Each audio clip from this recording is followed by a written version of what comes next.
ज्योतिया भवानी। तोहार व्रत हो करब ज्योतिया भवानी।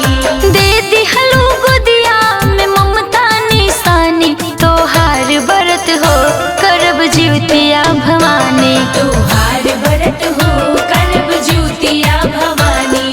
जय जय माँ, जय जय माँ, जय जय माँ, जय जय माँ। हो हो हो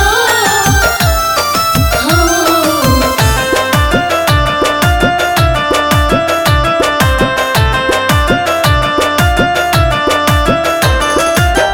जिंदगी के पूरा कैलू माए और मनवा, कैलू सुहागन फिर दिहलू ललनवा। जय माँ। जिंदगी के पूरा कैलू माए और मनवा, कैलू सुहागन फिर दिहलू ललनवा। मुहवा निहारे कटे परेशानी, मुहवा निहारे कटे परेशानी, तोहार व्रत हो करब ज्योतिया भवानी। तोहार व्रत हो करब ज्योतिया भवानी।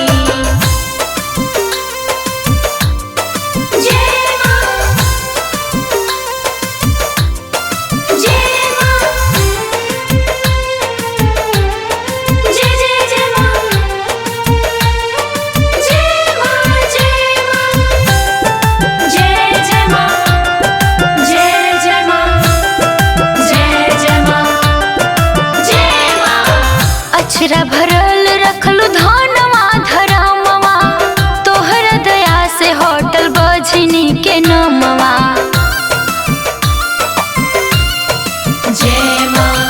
अक्षरा भरल रखलू धनवा धरमवा, तोहर दया से होटल बझनी के नमवा।